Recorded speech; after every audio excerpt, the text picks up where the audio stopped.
Assalamualaikum warahmatullahi wabarakatuh. Halo guys, ketemu lagi dengan kita di Juragan Soal Sulit.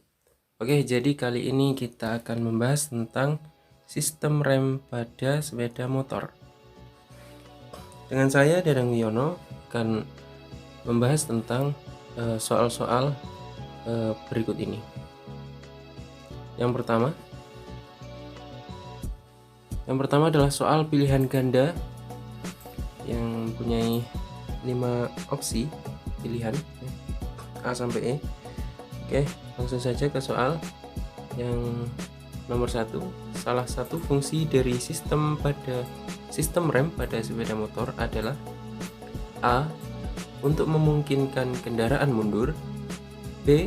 Memungkinkan kendaraan untuk parkir di tempat yang tidak rata, C. Menyerap guncangan dari permukaan jalan, D. Mengurangi laju kendaraan, E. Mempercepat laju kendaraan. Oke, jadi jawabannya adalah D. Kenapa? Karena fungsi rem sepeda motor adalah untuk mengurangi laju kendaraan dengan cara mengubah energi gerak menjadi energi panas. Di sini sudah jelas sekali fungsi rem seperti pada umumnya, yaitu untuk mengurangi laju kendaraan. Oke, lanjut untuk soal yang kedua. Prinsip kerja sistem rem yaitu mengubah energi titik-titik menjadi energi titik-titik. A. Energi panas menjadi energi gerak. B. Energi gerak menjadi energi listrik. C. Energi gerak menjadi energi panas. D. Energi panas menjadi energi kimia. E. Energi kimia menjadi energi panas. Jawabannya adalah C.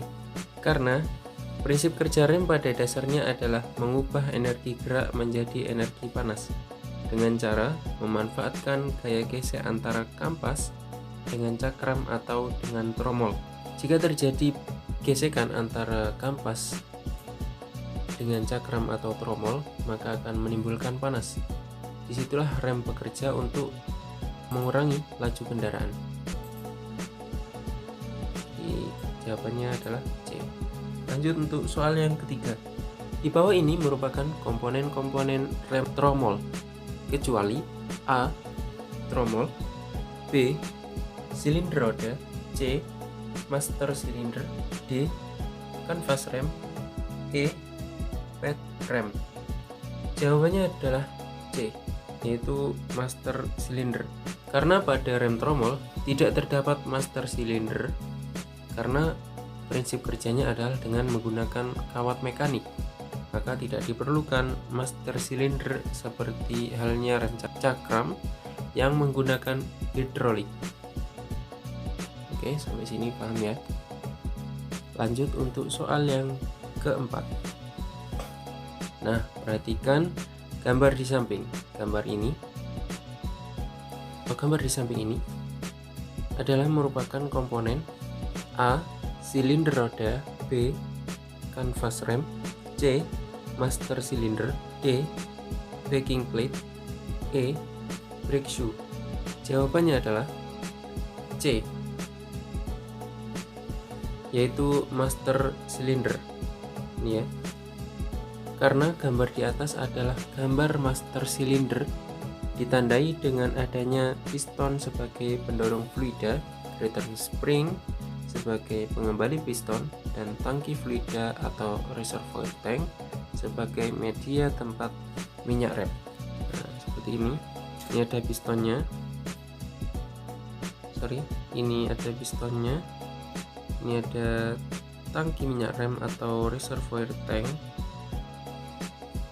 Lalu yang ini return spring, ini untuk mengembalikan pistonnya setelah melakukan tekanan seperti ini. Lanjut untuk soal yang kelima. Pada sistem rem hidrolik, prinsip dasar rem hidrolik berdasarkan hukum A. Bernoulli, B. Newton 1, C. Newton 3, D. Pascal, E. Fleming. Jawabannya adalah D, yaitu hukum Pascal. Karena hukum Pascal adalah hukum yang berbicara tentang tekanan fluida pada ruang tertutup. Rem hidrolik menggunakan prinsip kerja fluida ruang tertutup, yaitu bekerja pada selang rem menggunakan fluida berupa minyak rem. Sangat jelas sekali bahwa di dalam rem hidrolik terdapat fluida, yaitu fluida tipe tertutup, ruang tertutup, sehingga prinsipnya adalah menggunakan hukum Pascal. Lanjut untuk soal yang ke-6. Disebut apakah tempat piston rem bergerak? A. Silinder kaliper, B. Master silinder, C. Silinder blok, D. Silinder head, E. Selang rem. Jawaban A, yaitu silinder kaliper. Karena silinder kaliper merupakan tempat untuk piston rem bergerak mendorong kampas rem. Gaya yang didapat dari pengendara diteruskan ke silinder kaliper ini. Jadi tempat bergeraknya piston rem ya, itu di dalam silinder kaliper. Oke, lanjut untuk soal berikutnya, yaitu soal nomor 7. Pada saat melakukan penyetelan rantai, kelurusan roda harus tetap dijaga. Bagaimanakah cara mengetahui posisi kelurusan roda belakang? A. Menggunakan alat bantu mistar ukur. B. Mengukur jarak roda dengan spakbor. C. Menyamakan jumlah tanda strip pada swing arm. D. Meluruskan roda belakang dengan spakbor. E. Meluruskan gear belakang dengan roda depan. Jawabannya adalah C, yaitu menyamakan jumlah tanda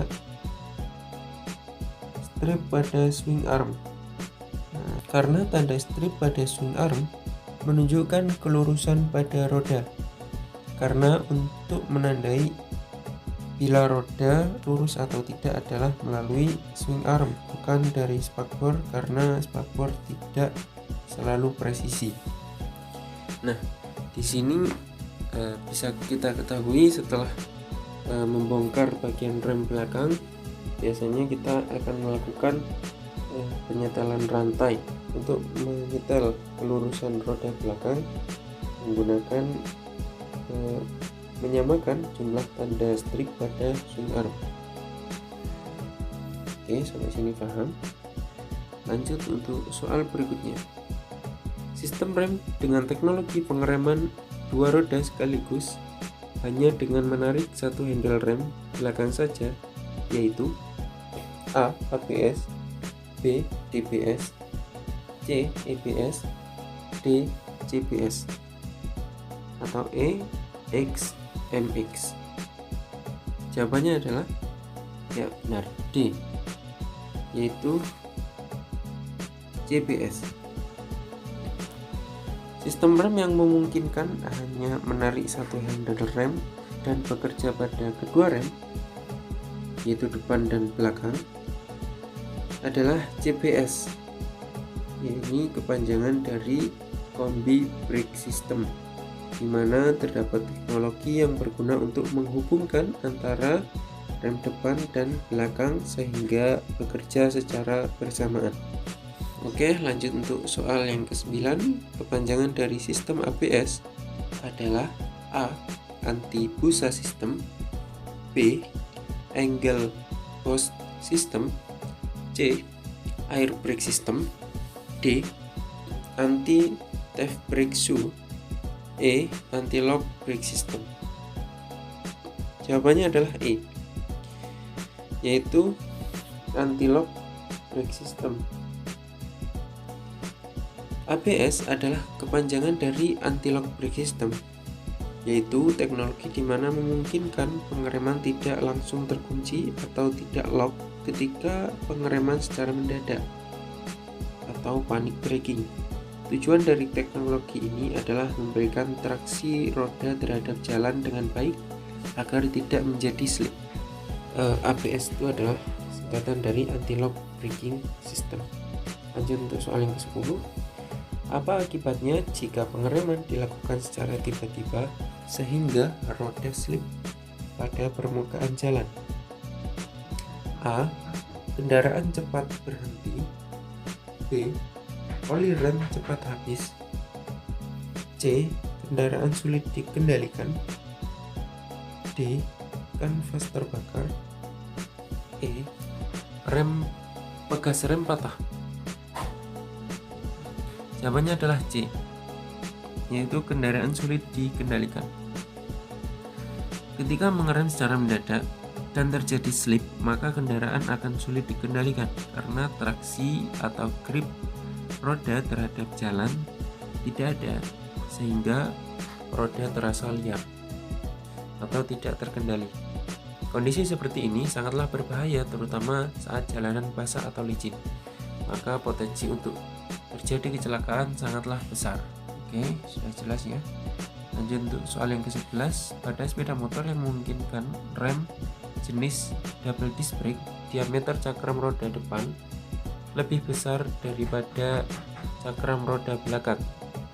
Uraian di bawah ini yang kurang sesuai adalah A. Pada saat pengereman, sebagian besar bobot kendaraan bertumpu pada roda depan. B. Supaya pengereman lebih kuat pada roda depan. C. Agar roda belakang slip. D. Pengereman roda belakang lebih kecil. E. Jika gaya pengereman lebih besar pada roda belakang, roda cenderung slip dengan permukaan jalan. Jawaban yang benar adalah C, yaitu agar roda belakang slip. Ini adalah pertanyaan yang kurang sesuai ya, pernyataan yang kurang sesuai. Nah, seperti itu, pertanyaannya adalah yang kurang sesuai. Di antara A, B, D, dan E adalah sesuai dengan pernyataan seperti ini. Ukuran cakram depan harus lebih besar daripada cakram belakang karena besar bobot motor berada di depan ketika melakukan pengereman atau deselerasi. Oke, lanjut untuk soal yang ke-12. Nama alat khusus untuk mengeluarkan udara palsu pada sistem rem hidrolik adalah A. Air bleeding. B. Bleeder plug. C. Air blender. D. Air bleeder. Atau E. Drain plug. Jawaban yang benar adalah D, yakni air bleeder. Alat khusus untuk mengeluarkan udara palsu pada sistem rem hidrolik adalah air bleeder, yaitu sebuah batu pada kaliper yang berfungsi untuk mengeluarkan udara palsu. Ya. Jadi tidak boleh ada udara palsu di dalam sistem rem hidrolik itu karena akan mengakibatkan rem menjadi blong. Soal ke-13. Bahan baku utama dari oli rem adalah A. Premium, B. Alkohol, C. Silikon, D. Glikol, E. Minyak nabati. Jawabannya adalah D, yaitu glikol. Ya, glikol.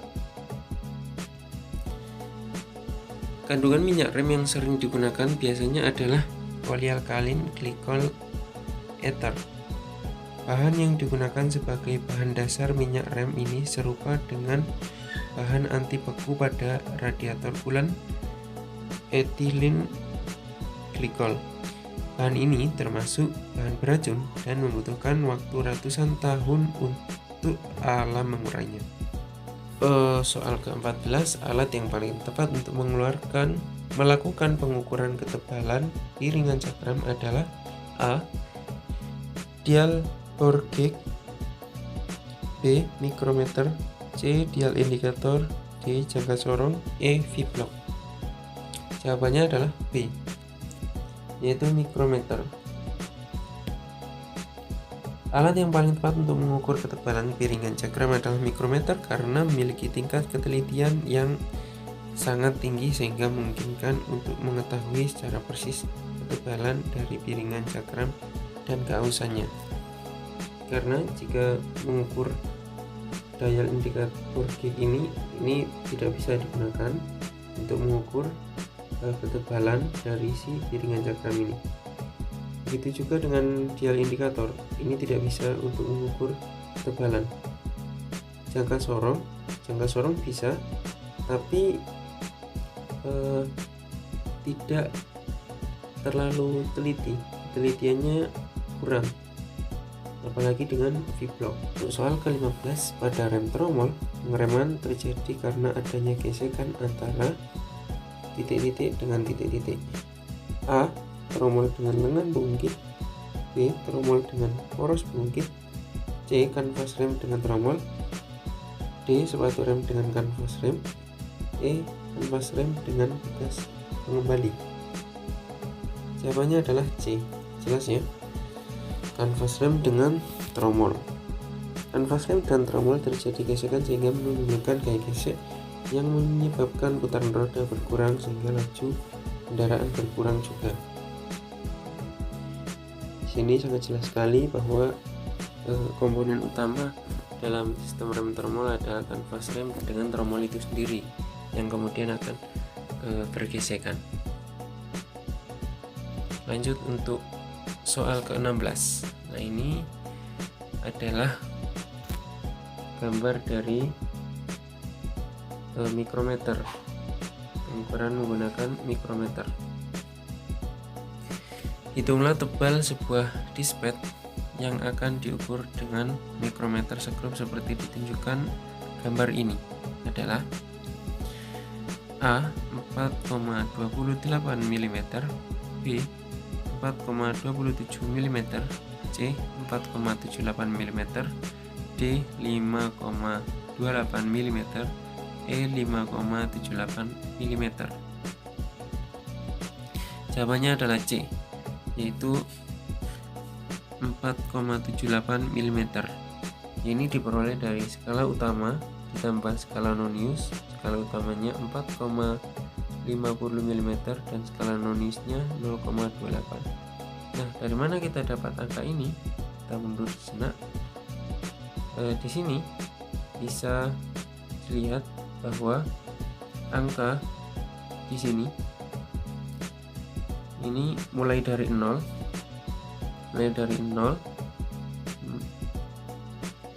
dari sini, dari 0 ke sini ini berarti 1 ruas berarti menunjukkan 1 mm, 2, 3, 4. Nah, sini menunjukkan 4 ruas berarti 4 mm untuk skala utama. Nah, untuk di tengah-tengahnya sini ini menunjukkan juga ini setengah daripada 1. Ini 0,5, 1,5, 2,5, 3,5, 4,5. Jadi skala utamanya diketahui adalah 4,5 mm. Untuk skala noniusnya di sini terbaca dari sini 20, ini 20, sini 25, lanjut 30, ini 35.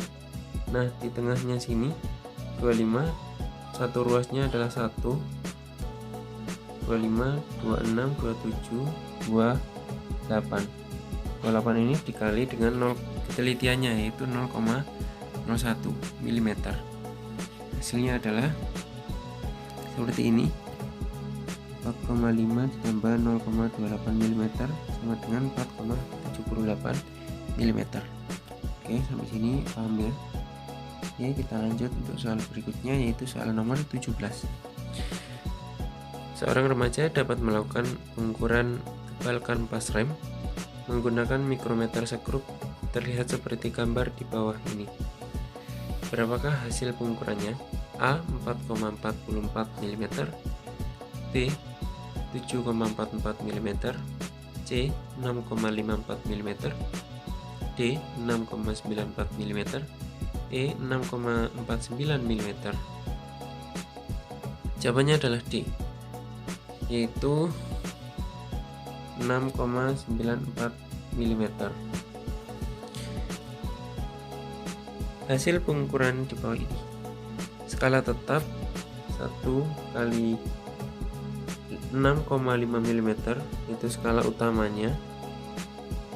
ini 6,5 seperti yang saya jelaskan tadi. Ini 6, strip di bawahnya itu menunjukkan 0,5, berarti ditambah 0,5, 6,5 mm, tambah skala non-newsnya 4 kali 0,01 mm sesuai dengan ketelitiannya, sama dengan 0,44 mm. Nah, ini diperoleh dari sini skala non-news ini itu diketahui di bawah 45, di 44 ya. Lalu hasil skala tetap ditambah skala non-news, hasilnya 6,5 mm ditambah 0,44 mm sama dengan 6,94 mm. Jadi hasil dari pengukurannya adalah 6,94 mm. Ya, paham sampai sini? Lalu kita lanjut ke soal nomor 18. Perhatikan gambar di atas. Gambar ini, oke. Hasil pengukuran tebal sebuah kampas rem tromol menggunakan jangka sorong seperti diperlihatkan pada gambar di atas adalah A. 2,76 cm, B. 2,95 cm, C. 3,25 cm, D. 3,16 cm, E. 3,27 cm. Jawabannya adalah A. Dilihat dari hasil ukur, yaitu skala utama ditambahkan dengan skala non-news. Skala utamanya adalah 2,70, skala non-newsnya 0,06 cm. Dari mana kita mengetahui skala utama? Skala utama ditunjukkan pada berhentinya skala non-news di angka 0 skala non-news. Jadi kalau kita perhatikan di sini adalah ini skala utama yang atas, skala non-news yang bawah. Nah, cara membacanya adalah skala utama berhentinya di ini kan 2, satu stripnya berarti 2,1, 2,2, 2,3, 2,4, 2,5, 2,6, 2,7. Oke, jadi karena nolnya ini berhenti di antara ruas 27 dan 2,7 dan 2,8, maka kita ambil angka yang paling kecil yaitu 2,7 karena dia belum menyentuh angka atau strip di 2,8 ini. Oke, untuk skala non-newsnya kita cari yang lurus atau berhimpitan lurus dengan skala utama. Di sini yang terlihat adalah di angka 6. Ini 0, 1, 2, 3, 4, 5, 6 di sini 6. Oke, jadi ini yang lurus. Maka skala non-newsnya ini dikalikan dengan ketelitiannya jangka sorong, yaitu 0,01 cm, berbeda dengan mikrometer yang ketelitiannya 0,01 mm. Jadi setelah diketahui skala utama dan skala non-news, maka dijumlah dan hasilnya adalah 2,76 cm. Lanjut untuk ke-19, alat yang digunakan untuk mengukur diameter dalam tromol adalah A. Filter, B. mistar, C. vernier caliper, D. dial gauge, E. mikrometer. Jawabannya adalah C. Vernier caliper dapat mengukur diameter dalam pada tromol. Jadi karena vernier caliper atau jangka sorong itu memiliki rahang dalam sehingga dapat mengukur diameter dalam. Untuk soal yang ke-20, apabila cakram sudah tipis maka harus diganti. Berapa batas minimal ketebalan cakram sepeda motor? A. 1 mm, B. 2 mm, C. 3 mm, D. 4 mm, dan E. 5 mm. Jadi jawaban yang tepat adalah B, yaitu 2 mm.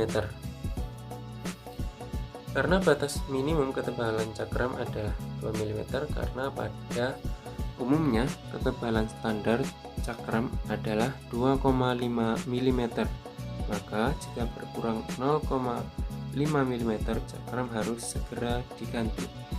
Jadi sesuai dengan standar pabrik, cakram memiliki ketebalan standar 2,5 mm dan toleransi keausannya adalah 0,5 mm. Maka dapat diperoleh kesimpulan bahwa batas minimumnya adalah standar dikurangi toleransi 2,5 dikurangi 0,5, didapatkan angka 2 mm itu. Oke, kita lanjut ke soal esai. Sekarang kita ke soal esai ya, tidak lagi pilihan ganda. Ini yang pertama, sebutkan fungsi rem pada kendaraan bermotor. Jawaban, sistem rem berfungsi untuk mengurangi kecepatan atau memperlambat dan menghentikan kendaraan serta memberikan kemungkinan dapat memarkir kendaraan di tempat yang menurun. Lanjut untuk soal yang nomor 2. Sebutkan jenis-jenis rem yang digunakan dalam sepeda motor. Jelaskan. Yang pertama adalah rem tromol, merupakan rem yang memiliki mekanisme dan sistem yang sederhana. Rem ini terdiri dari sepasang sepatu rem, pegas, tambatan rem, dan pendorong yang semuanya itu dipasang menjadi satu bagian dan pada roda. Setelah itu baru semuanya dipasang dalam sebuah tromol. Pada prinsipnya, rem tromol akan selalu mengikut perputaran ban. Dia hanya akan bekerja pada saat rem ditekan. Pada saat rem ditekan, inilah tromol menahan putaran ban atau menahan laju motor. Yang kedua adalah rem ABS atau yang biasa dikenal dengan rem anti terkunci, merupakan sebuah sistem mekanisme pengereman. Pada sistem rem ABS ini, motor mengunci roda ketika terjadi pengereman mendadak. Jadi, ketika Anda melakukan pengereman mendadak secara otomatis, rem ini akan bekerja memperlambat laju motor Anda tersebut agar traksi roda tetap terjaga dengan jalan. Yang ketiga adalah rem hidrolik. Ini memiliki prinsip kerja yang menggunakan hukum Pascal, yang dimana pada hukum Pascal tersebut kita harus memberikan sebuah gaya yang kecil untuk mengangkat gaya yang jauh lebih besar. Namun pada dasarnya cara kerja rem hidrolik ini dibutuhkan sebuah gaya agar dapat menjalankan sistem hidroliknya tersebut, yang kita kenal adalah rem cakram. Oke, lanjut untuk soal yang ketiga. Jelaskan prinsip kerja hidrolik pada sebuah rem. Prinsip kerja rem hidrolik didasarkan oleh hukum Pascal, yang dimana memungkinkan kita bisa memberikan gaya yang kecil untuk dapat mengangkat gaya atau beban yang besar. Tentu dengan perbandingan luas penampangnya. Gaya yang ditekan saat pedal ditekan diteruskan ke fluida dan diteruskan ke rem. Lanjut kita ke soal yang keempat. Ini ada gambar ya, gambar dari pengukuran mikrometer skrup. Perhatikan gambar mikrometer skrup berikut ini. Besar pengukurannya adalah, jawabannya adalah hasil ukur sama dengan skala utama ditambah skala nonius sama dengan 3,50 ditambah 0,27 mm sama dengan 3,77 mm. Seperti yang saya jelaskan tadi, dimana skala utama didapatkan di sini ya, dan skala noniusnya kita dapat dari sini. Maka skala utama ditambah dengan skala nonius dapatkan hasil 3,77 mm. Lanjut untuk soal yang kelima, yaitu pengukuran menggunakan jangka sorong atau vernier caliper. Perhatikan gambar pengukuran ketebalan cakram menggunakan jangka sorong di atas ini. Hasil pengukuran cakram menggunakan jangka sorong di atas adalah, ini pembahasannya, hasil ukur dengan skala utama plus skala nonius seperti yang soal sebelumnya tadi itu mikrometer, cuman ini adalah jangka sorong ya. Jadi ketelitiannya beda, harus diperhatikan. Ini skala utamanya didapatkan di sini 2,2 ya. Maka skala utama dan skala nonius dijumlahkan, maka ketemulah hasil 2,28 cm. Oh iya teman-teman, ingat ya, ketika kita menggunakan alat ukur itu harus disesuaikan dengan ketelitian dan juga satuan, karena satuannya berbeda antara mikrometer dengan jangka sorong, dimana mikrometer menggunakan satuan milimeter dan jangka sorong menggunakan sentimeter, karena tingkat ketelitiannya berbeda. Oke, seperti itu saja pembahasan soal-soal kita pada video kali ini. Semoga membantu teman-teman, semoga bermanfaat bagi teman-teman semuanya. Kita bertemu lagi di video lainnya dengan pembahasan yang tentunya lebih seru lagi. Terima kasih. Wassalamualaikum warahmatullahi wabarakatuh. Salam otomotif.